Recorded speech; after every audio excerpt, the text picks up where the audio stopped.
Shalom, shalom, shalom la famille, j'espère que vous allez bien. Donc on se retrouve encore aujourd'hui pour continuer toujours sur les œuvres de la chair. C'est vrai qu'on on pourra pas toutes les faire parce qu'il y en a tellement, mais on va juste continuer dans ce qu'on a lu dans le texte de base là. Voilà, donc aujourd'hui, on va voir les inimitiés. Que Dieu bénisse ce temps et qu'il permet que cela soit bénéfique pour quelqu'un au nom de Jésus.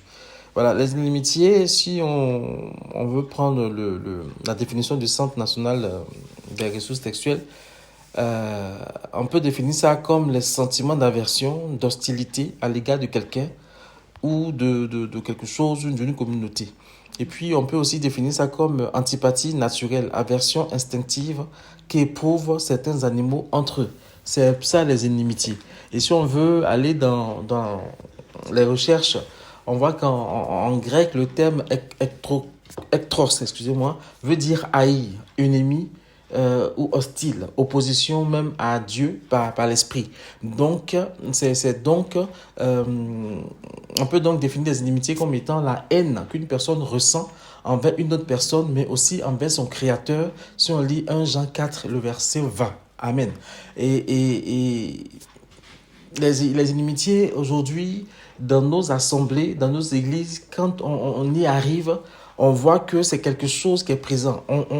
On ne sait pas pourquoi, on ne sait pas d'où ça vient, mais des chrétiens comme ça qui éprouvent de la haine pour d'autres chrétiens, on ne sait pas. Souvent, tu arrives comme ça, ton frère ne te parle plus, ta sœur ne te parle plus, ou elle t'évite et tu ne sais pas pourquoi. Et ce qui est grave, c'est que tu ne sais même pas pourquoi elle t'évite, tu ne sais même pas pourquoi elle ne te parle pas. Voilà, tu aurais fait quelque chose, ne lui a pas plu, plutôt que de te dire que ça ne m'a pas plu, mais elle ne te parle plus. Donc, elle éprouve désormais cette haine-là envers toi. Tu lui parles ou elle te répond froidement, ou tu l'appelles, il te répond froidement. Tu lui dis bonjour, à peine on te dit bonjour. Et toutes ces personnes-là veulent se rassembler dans un lieu pour prier Dieu. Et on dit qu'on est entre frères et sœurs en Christ. Bien aimé, c'est les gens de sentiments qu'on ne doit pas avoir dans le corps de Christ. On dit que les inimitiés sont cette sorte d'aversion instinctive qu'éprouvent les animaux entre eux. C'est ça. Et c'est une haine qu'on éprouve pour quelqu'un. C'est comment? Une sorte d'hostilité. Mais pourquoi, en tant qu'enfant de Dieu, on va éprouver cette haine, on va éprouver cette hostilité-là envers notre frère, envers notre soeur, alors qu'on est censé avoir le même Père, on est censé avoir le même Dieu, on est censé partager le même amour? Il faudrait que chrétiens, on se revoie un peu. J'entends parfois les frères et sœurs parler. Je me demande même si c'est le même Dieu qu'on sert. Je me demande même si on a le même Dieu. Tu ressens la haine. Tu ressens vraiment de l'hostilité. Mais tu te dis, mais Seigneur, on est où? Pourtant, l'Esprit de Dieu est censé nous faire manifester le fruit de l'Esprit. Mais comment ça se fait que ce fruit de l'Esprit-là, on le manifeste en éprouvant de telles inimitiés envers les autres?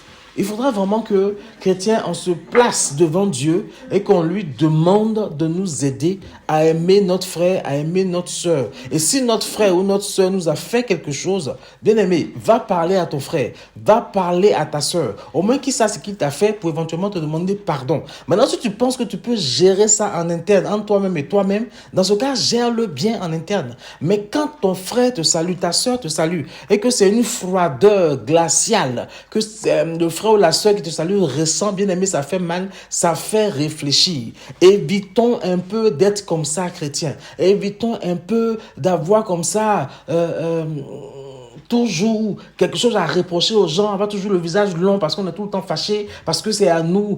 Quand quelqu'un nous regarde d'un œil, on a l'impression que la personne a mal regardé, ou quand la personne nous répond un peu sans joie, on a l'impression que la personne nous déteste, et puis on va nourrir des sentiments bizarres. Non, il faut arrêter. La Bible dit que l'Esprit de Dieu, c'est un esprit qui apporte le calme, la paix. Il nous donne même l'amour. Donc soyons amoureux les uns des autres. Parce que, bien aimé, on ne peut pas détester son frère et aimer Dieu. Ce n'est pas possible. Si tu détestes ton frère, c'est que tu n'aimes pas Dieu. Mais si tu aimes Dieu, tu dois aimer ton frère. Voilà. La Bible dit que tu ne peux pas prétendre aimer Dieu que tu ne vois pas, puis ne pas aimer ton frère que tu vois.